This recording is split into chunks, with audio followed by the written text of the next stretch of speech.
If you want to increase your success, then double your failure rate. Hello बच्चा लोग, तो कैसे हैं आप सभी। आशा करता हूँ कि आप सभी लोग बहुत बहुत बहुत अच्छे होंगे। तो आज हम लोग मिले हैं एक नए लेक्चर वीडियो के साथ, लेक्चर 4। और इस लेक्चर वीडियो में हम लोग क्या पढ़ेंगे, क्लास 9 साइंस बायोलॉजी पढ़ेंगे। सो मैं आपको अपना एक बार फिर से अपना इंट्रोडक्शन देता हूँ। यार my self Anurag Kumar Mishra from Indian history channel. तो दोस्तों, आज का हमारा टॉपिक क्या है। अवर today's topic is the most wanted topic, multi cellular and unicellular organism. In the last lecture video we have discussed that how organisms are formed. Now in this video we will say that or see that the organisms are divided into two parts on the basis of the number of cells present in them. The first is multicellular and the second is unicellular. So this division is based on what, the number of cells present in any organism. Okay, ये division किस हिसाब आधार पर हुआ है कि किसी organism पर कितने सेल प्रेजेंट हैं, उस आधार पर इसका डिवीज़न किया गया है। तो ये आज का हमारा टॉपिक है। तो बढ़ते हैं इसी के साथ। सबसे पहले हम लोग आज देखेंगे कि इस चैप्टर को पढ़ने से हमें क्या मिलेगा या हमें इस चैप्टर को क्यों पढ़ना चाहिए। थोड़ा उस चैप्टर का कंटेंट आप समझ लीजिए। ये थोड़ा मैं शॉर्ट में आपको बता देता हूँ। इस चैप्टर को पढ़ने से हम जानेंगे कि जो हमारे सराउंडिंग में ऑर्गेनिजम्स प्रेजेंट होते हैं, एनी ऑर्गेनिज्म, वी प्लांट और एनिमल, एनी, ठीक है, तो वो मल्टी सेलुलर है या यूनिसेलुलर, मीन्स उन पर एक सेल है या बहुत सारे सेल प्रेजेंट्स हैं। ये पहली चीज़। हम लोग इस चैप्टर को, ये लेक्चर वीडियो की बात नहीं कर रहा हूँ मैं, इस चैप्टर की, कौन सा chapter, the fundamental unit of life, इस पर हम लोग ये जानेंगे कि जो वायरसेस हैं, जो वायरस होते हैं, जैसे कि आपको प्रेजेंट का सबसे बेस्ट एग्जांपल है कोविड 19 वायरस है। तो कोविड 19 वायरस जैसे और भी कई वायरस होते हैं, तो इनका हम लोग क्या कहते हैं, वैक्सीन कैसे बनाएंगे, वो भी हम लोग इस चैप्टर में सीख ही जाएंगे। क्योंकि हम लोग जान जाएंगे कि वायरस कैसे होते हैं, लिविंग और नॉन लिविंग, तो हम समझ जाएंगे कि इनका वैक्सीन कैसे बनेगी। और भी बहुत चीज़ें हैं। हम डिसीज़ के बारे में जानेंगे इस चैप्टर में, कौन कौन से डिसीज़ होते हैं, उनसे हमें कैसे अपने आप को प्रोटेक्ट करना चाहिए।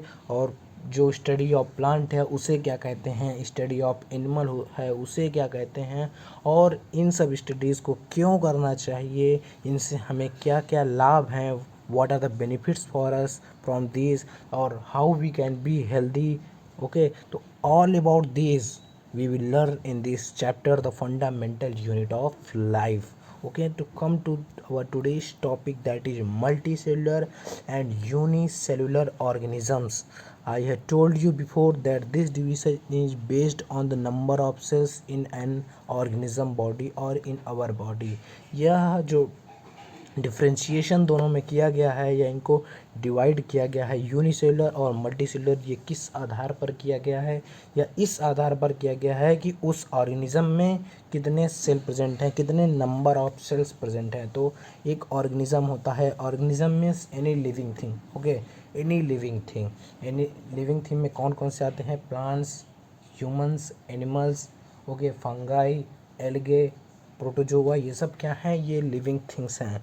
तो इनको दो भागों में बांट दिया गया है, वो है यूनिसेलुलर और मल्टीसेलुलर। ओके, तो इनके बीच के हम डिफ्रेंशिएट देखेंगे। ठीक है, यूनिसेलुलर में कौन कौन से आते हैं, जैसे एमीबा है, एमीबा में एक ही सेल प्रेजेंट होता है। यूनी मतलब क्या होता है, सिंगल। मैं आपको बता दूं, यूनी मतलब होता है सिंगल, आप भी जानते होंगे। और मल्टी मतलब होता है मेनी, मिस, और cellular miss organism, miss single organism, miss ऐसा ऑर्गेनिज्म जिसमें एक सिंगल सेल प्रेजेंट हो, ओनली वन सेल प्रेजेंट है, तो वो क्या होगा, यूनिसेलुलर ऑर्गेनिज्म। और ऐसा ऑर्गेनिज्म जिसमें एक से अधिक सेल प्रेजेंट हो या बहुत सारे मिलियंस ऑफ सेल्स प्रेजेंट हो, वो होता है multi cellular. Means we humans or animals, we all are multicellular organisms, and unicellular or bacteria, fungi and some types of algae are also coming in unicellular. Okay, as the best example that describes unicellular is amoeba. You must have heard this name. Okay, amoeba. Okay, come to the next point, that is of same unicellular and multicellular, but it is differentiate between both. Okay, in first we have seen that first topic is और clear that single celled unicellular और single celled, मैंने आपको पहले ही बता दिया है कि unicellular जो होते हैं वो सिंगल सेल्ड होते हैं, मीन्स उनमें एक सेल प्रेजेंट होता है, ओनली वन। मल्टी सेलुलर में मल्टी सेल प्रेजेंट होते हैं। मल्टी देखिए लिखा है, मल्टी का मतलब मैंने आपको बताया क्या होता है, एक से अधिक या बहुत सारे सेल इनमें प्रेजेंट होते हैं। एज एग्जांपल आप ह्यूमन ले सकते हैं। यूनिसेलुलर जो होता है उसमें हम जानेंगे कि एक ही सेल प्रेजेंट होता है, तो जो भी एक्टिविटीज़ उस सेल के अंदर होंगी, either it is respiration, reproduction, digestion, any excretion, any organ system और any organ activity that will perform in unicellular organism will be done by a single cell, because unicellular organism में एक ही cell होता है, तो वही तो सारे काम करेगा ना, ठीक है। और मल्टी सेलुलर में क्या होता है, मल्टी सेलुलर में मल्टी सेल्स होते हैं, बहुत सारे सेल्स होते हैं, तो सारे सेल्स के वर्क के लिए डिफरेंट डिफरेंट सेल्स होते हैं। मीन्स एक्सक्रीशन ये सेल्स करेगा, डाइजेस्टिव ये सेल्स करेंगे, उनका पार्टीशन कर दिया जाता है कि ये काम इनको करना है, ये काम इनको करना है। तो मैं आपको एग्जांपल से, बेस्ट एग्जांपल इसका मैं आपको समझा देता हूँ एग्जांपल के हिसाब से। जैसे आप घर में हैं, आप कहीं बाहर पढ़ने गए, तो वहाँ पर अगर आप अकेले हैं, अकेले आप रूम लेके रह रहे हैं, तो क्या होगा, सारा काम आप ही को करना होगा। Either it is making food, cooking food, washing clothes, swiping, cleaning windows, any work of the house will be done by you only. But if you live with your friend or with your family, then the work will be distributed all over. You will only study, your mother will cook food, your father will bring stationery or cookies from markets, means all the work will be done by different persons. So that is same happen in multicellular and unicellular. I hope you must understand this. The third point is no division of labor, as all activities are performed by single cell. We know that when cell division happen when there are many cells, okay, लेकिन जो unicellular होता है इसमें एक single ही cell present होता है, single cell ये है, ठीक है। तो इसमें डिवीज़न नहीं होता है, division of cell is not possible in this, but in multi cellular organism division of labour is possible. Division of labour because cells are specialised to different function, because जो सेल्स होते हैं वो different different functions करते हैं, तो उसमें उनका work different different होता है और उनका डिवीज़न जो होता है वो भी होता रहता है। फोर्थ टॉपिक है reproduction needs a single cell.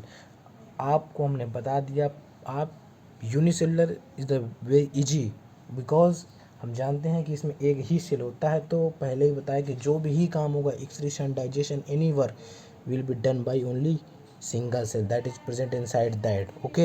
But if we talk about multicellular organism, अगर हम मल्टी सेलुलर ऑर्गेनिज्म की बात करते हैं, मीन्स ह्यूमन, तो हम जानते हैं कि उसमें एक स्पेशल टाइप ऑफ सेल होता है जिसे कहते हैं जर्म, जो कि रिप्रोडक्शन में हमारी मदद करता है, ओके। मीन्स रिप्रोडक्शन के लिए ये स्पेशल टाइप ऑफ सेल जो रिस्पॉन्सिबल होता है मल्टी सेलुलर ऑर्गेनिजम्स में। और हमारा लास्ट टॉपिक है इस मल्टी सेलुलर और यूनिसेलुलर का, वो है कि यूनिसेलुलर का जो लाइफ स्पैन होता है वो बहुत ही कम होता है, मीन्स वो बहुत ही कम समय तक जीवित रहते हैं। और in comparison to multi cellular का लाइफ स्पैन जो होता है वो बहुत ही लॉन्ग होता है। क्योंकि हम जानते हैं कि जब डिवीज़न ऑफ लेबर में जब सेल डिवाइड होंगे तो दो सेल फॉर्म करेंगे, ऐसे फिर ये दो बनाएंगे, तो ऐसे में क्या होता है, इनका लॉन्ग लाइफ स्पैन चलता रहता है, किसका, मल्टी सेलुलर। लेकिन इसमें सिंगल सेल होता है, वो डिवीज़न ऑफ लेबर नहीं करता, हमने यहाँ पर देखा division of cell is not possible, तो वो इंक्रीज़ नहीं होगा, और इंक्रीज़ ना होने की वजह से उसका लाइफ स्पैन बहुत कम रहता है।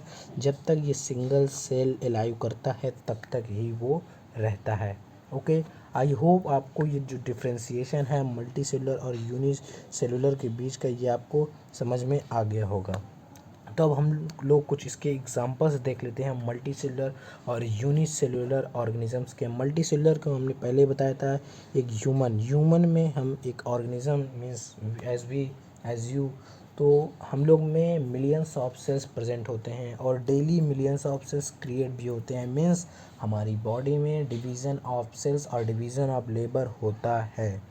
प्लांट्स भी ऐसे ही हैं, कुछ प्लांट्स में भी डिवीज़न ऑफ लेबर होता है और तभी तो ये ग्रो करते रहते हैं और तभी इनका लॉन्ग लाइफ स्पैन होता है। तो आप ऐसे भी किसी चीज़ को डिफाइन कर सकते हैं कि जब लॉन्ग लाइफ स्पैन है तो इसका मतलब वो मल्टी सेलुलर है, और शॉर्ट लाइफ स्पैन है तो वो यूनिसेलुलर है। जैसा यूनिसेलुलर देख लीजिए, amoeba, paramecium, euglena and bacteria, ये क्या होते हैं, ये ग्रो नहीं होते हैं, ये यूनिसेलुलर होते हैं। इनमें सिंगल सेल प्रेजेंट होता है, ये न्यूक्लियस होता है अमीबा का, ओके।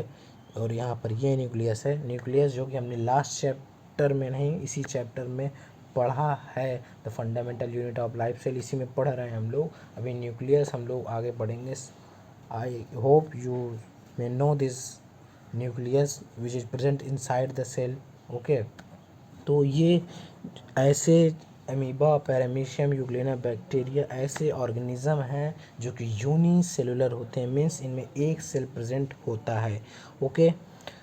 तो अब हम लोग देख लेते हैं, हमने अपना चैप्टर पढ़ लिया और आपको समझ में भी आ गया होगा। तो अब आपके लिए क्विज कॉन्टेस्ट रखा गया है, बूझो तो जाने।